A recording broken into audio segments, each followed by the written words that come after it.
illegal imprisonment is one of the burning issues of the century. It doesn't make a difference. And I think most of you are here because you're aware that he has been in jail for over 3 years for simply telling the truth, for giving WikiLeaks information about Iraqi war crimes in a notorious video that's been all over the net of soldiers just randomly killing innocent people in a marketplace.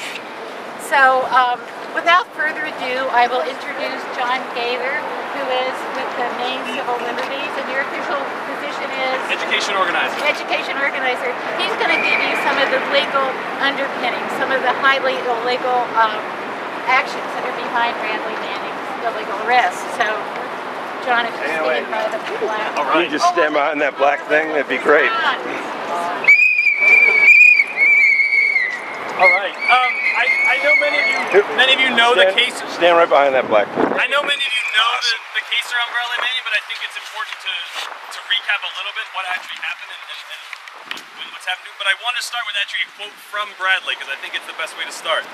He said, "If you had free reign over classified networks and you saw incredible things, awful things, things that belonged in the public domain and not on some server stored in a dark room in Washington, D.C., what would you do? What would you do?" So Bradley Manning, when faced with this, a soldier, only 22 at the time, had access to this classified information and allegedly sent it to WikiLeaks and passed along this information.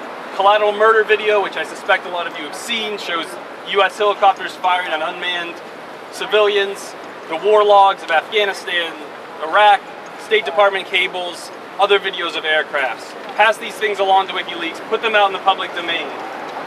For this, he was arrested almost exactly 3 years ago today, on May 26, 2010.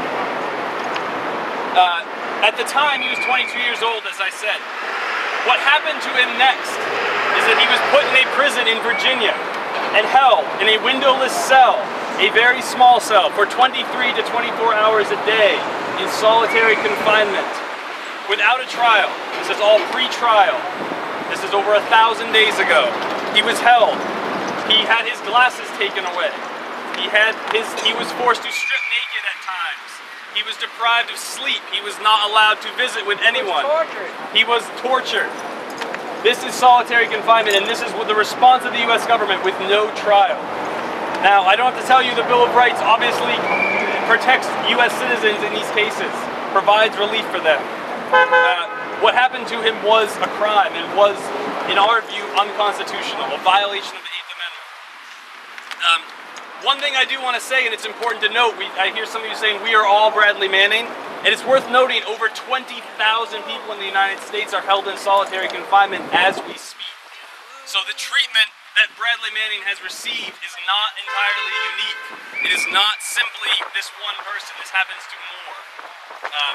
One thing I can say, it's one positive in all of this, is that in the state of Maine, we have become a national leader in prison reform, and we have actually reduced solitary confinement by over 70% in the last few years. So we are a state that is working to help rectify some of the things that have gone wrong in Bradley Manning's case. But to come back to him for a minute. So earlier this year in January, there was a case that was brought before a judge that questioned the treatment that he was given. A judge actually ruled that the treatment Bradley Manning had been subjected to was, quote, excessive and unnecessary.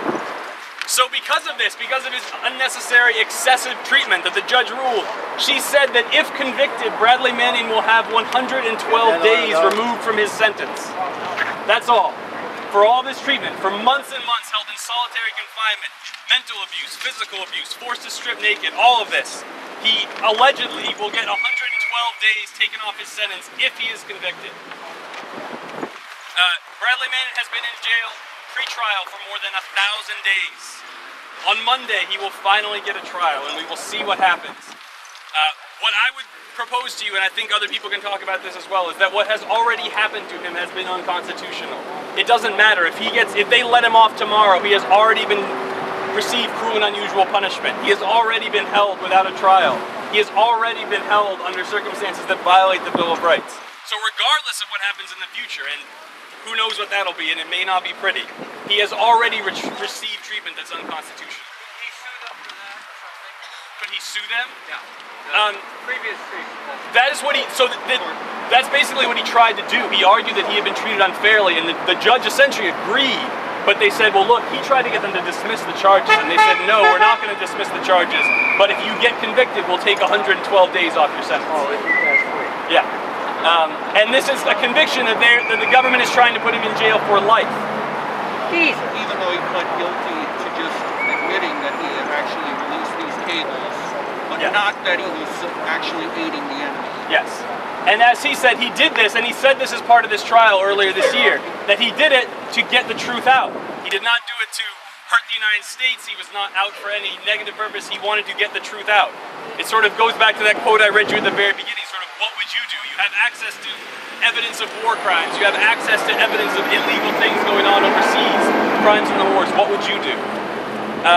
And so the last thought I would leave you with is that, you know, as I said, I think what he has already been doing has been unconstitutional. I think if you read Supreme Court jurisprudence over what amounts to cruel and unusual punishment, it deals with things that are unnecessary, inflicting pain for no reason, inflicting psychological, mental abuse.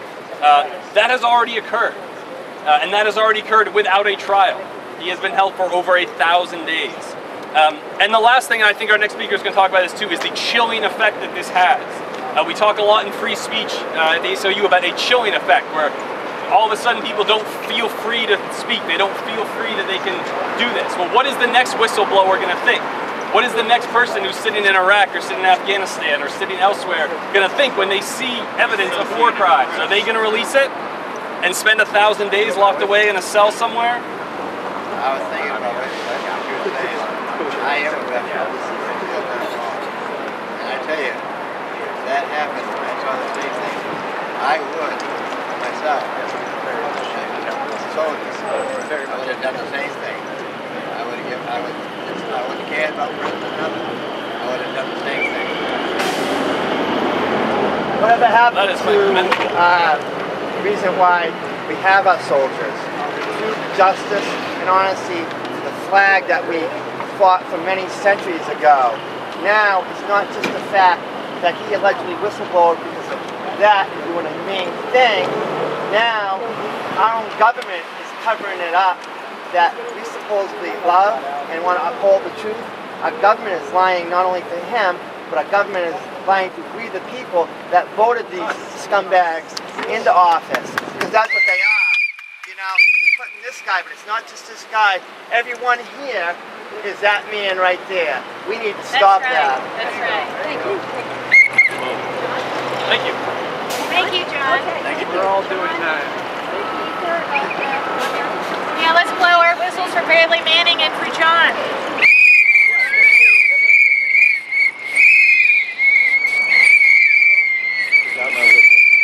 Next we have Carolee Oyster.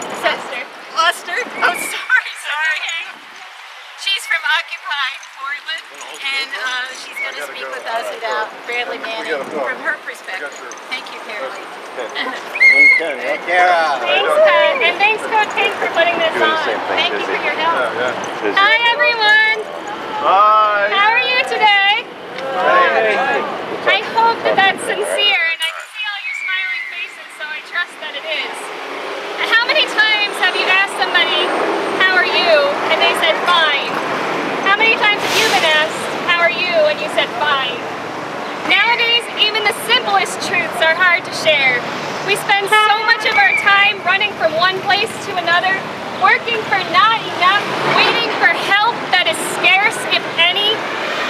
We are all trying to survive in a country where fear has taken over. The fear that we won't have enough for ourselves, for our friends, for our families, for our pets. The fear makes many of us shy from the truth. I know I did for most of my adolescence. Truth takes commitment. It takes gives us yet another responsibility to add to our list. Once you learn something, it's hard to unlearn. And once you've learned, what do? Bradley learned a terrible truth. He learned that the country he was fighting to protect was overlooking the murder of innocent civilians. Once he found out this truth, he knew that he had to do something, so he shared the information with us. Our country is a democracy. democracy, or it's supposed to be. But for a democracy to truly work, the people have to be involved in what is going on. They have to know where their tax dollars are going, who their politicians are, and what their men and women are fighting for. Our government has this notion that the truth is selective, that transparency is okay to an extent. This is when corruption springs forth. Who decided that we, as citizens, should or should not know something? Who decided to put Bradley Manning in jail because he blew the whistle on murder? This rally and the countless rallies across the country and the world will not be televised. They will not be in the newspapers. I bet that many of the people that are walking by will ask for the first time, who is Bradley Manning? I am Bradley Manning. You are Bradley Manning. I am Bradley. We are Bradley Manning. We are Bradley Manning. Woo! Our government. We are. Yes. Our government has traded in transparency for profit and ease. It's easier for them to hide facts and control the news output than to face criticism. Truth isn't always easy. Many argue that transparency makes us vulnerable. Vulnerable? That's what we are right now. Vulnerable to selective knowledge. Vulnerable because if we, as citizens, look beneath the surface, we'll see many things that we do not like. It is our responsibility to stand up and say, "How are you, America?" and not accept fine as an answer. It is our responsibility to demand transparency so that people like Bradley don't have to fear punishment for the truth. That's right. Transparency gives us the power to take action to hold our politicians accountable. Yeah. Woo! Good. If we hope to remain a democracy, we had better start acting like it. Now repeat after me, ready? Transparency is key. Set Bradley free. Transparency is key. Set Bradley free. Transparency is key. Set Bradley free. Transparency is key. Set Bradley free. Transparency is key. Set Bradley free. Transparency is key. Set Bradley free. Woo! Accountability. Right. And I would like to suggest another chant that Kara Lee started, and that is, who is Bradley Manning? I am Bradley Manning. Let's say it again. Who is Bradley Manning? I am Bradley Manning. Who is Bradley Manning? I am Bradley Manning. What's more? Who is Bradley Manning? I am Bradley Manning.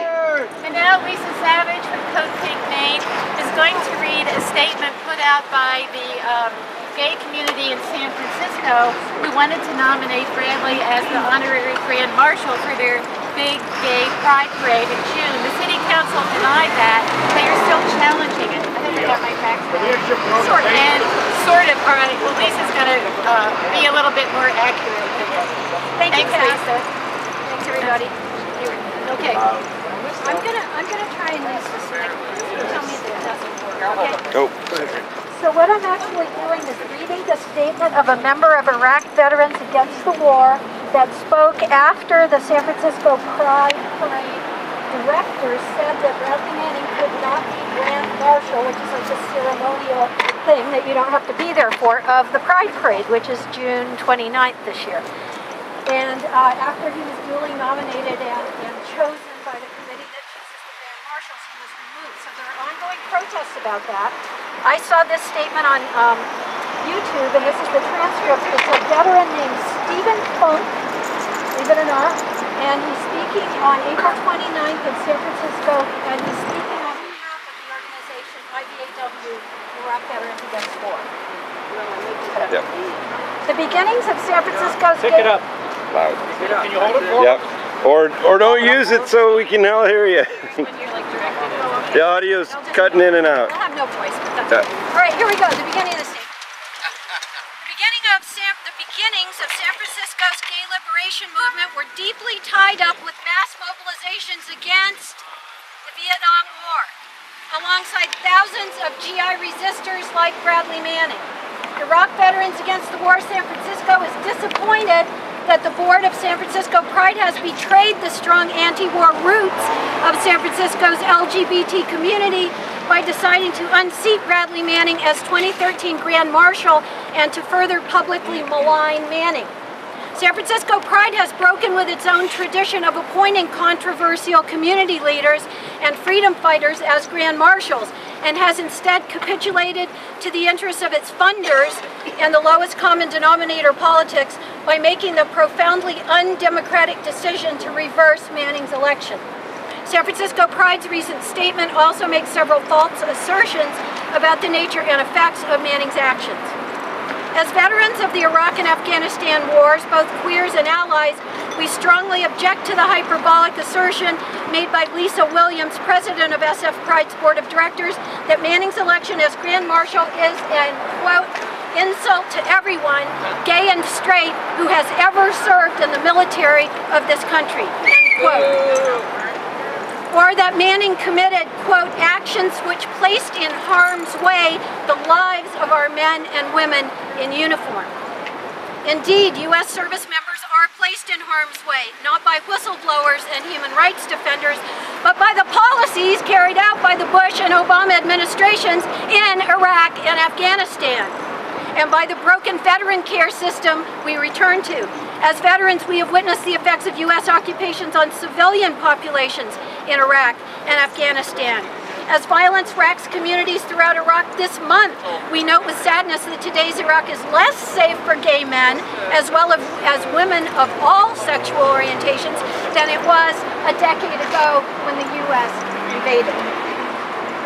Like us, Manning saw the effects of years of U.S. occupation in Iraq. Private First Class Manning has been homophobically maligned by the mainstream press as having impulsively leaked documents in an attempt to get back at, that's in quotes, the Army, following relentless homophobic harassment. In fact, Manning's statements reveal an extremely sophisticated analysis of military racism and the U.S. military's role in undermining democracy in Iraq and around the globe. If Manning is guilty of releasing wires to WikiLeaks, then Manning is guilty of actions that have played a role in catalyzing some of the largest democratic uprisings in recent history. Meanwhile, these crimes pale in comparison to the laundry list of unethical and illegal activities perpetrated by a number of San Francisco Pride's funders, including Wells Fargo, Bank of America, and AT&T. Bradley Manning is currently languishing in a military prison in conditions that the United Nations and Amnesty International have described as torturous. After nearly 3 years, Manning is facing a trial without basic tenets of due process. Bradley Manning has risked a great deal on account of the belief that information mattered, that we as a public would do something if we knew the truth about actions being taken by the U.S. government. Now it is up to us to prove Manning right. Publicly maligning Manning 1 month before what could be the biggest court-martial proceeding our country has ever seen has broad negative implications for the future of truth-telling from within the military ranks, and accordingly for the U.S. population to be informed on the actions of our nation.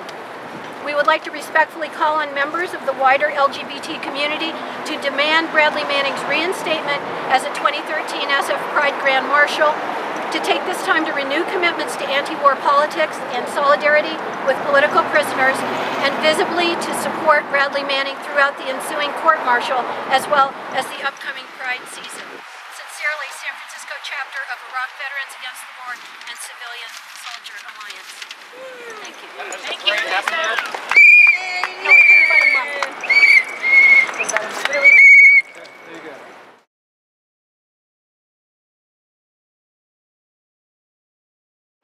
My name is Bud Buzzell. I'm a Vietnam veteran.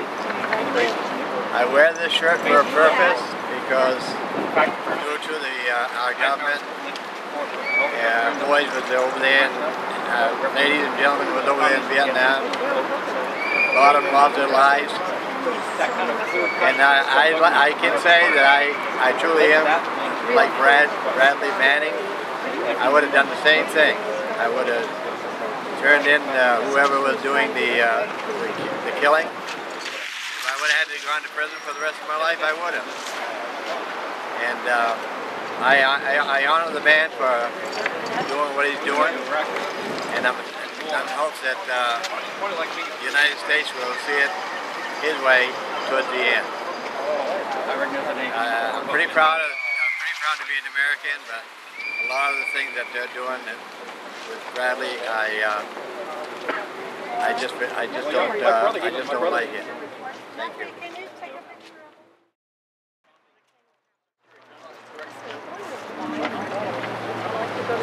My name is Lisa Savage. I'm from Solon, and I'm here because I think that the fact that Bradley Manning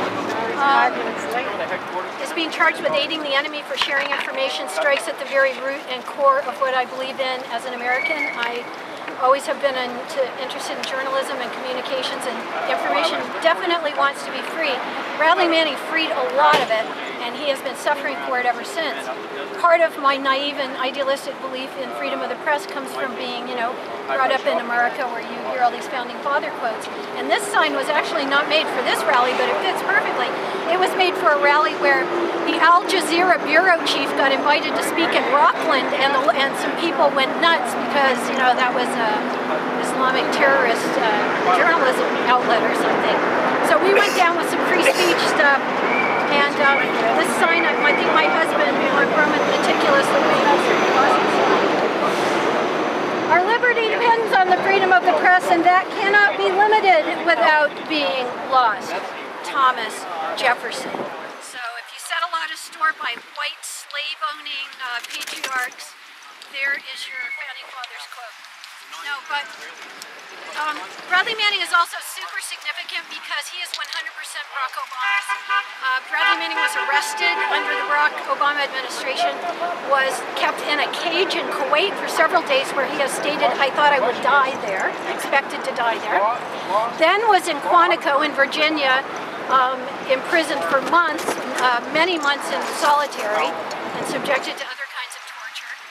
And then now he's in Leavenworth prison, and my family and I stopped in Leavenworth, Kansas last summer and stood outside with some activists there for Bradley Manning. But he's about to go on trial Monday, June 3rd in Fort Meade, Maryland. It's going to be a long trial. There's going to be a lot of secret witnesses on the government's part. But what the government is charged with is aiding the enemy for sharing information that the New York Times and Washington Post published after WikiLeaks got it from Bradley Manning and published it. So that is a very, very dangerous thing. And aside for how I might feel bad for Bradley Manning, who seems like he was a very young and very idealistic guy, the rule of law either protects everybody or it doesn't protect anybody. And people of color and people that are low income suffer all the time from the inequities of our system. And unless we have justice for all, then we don't really have a democracy.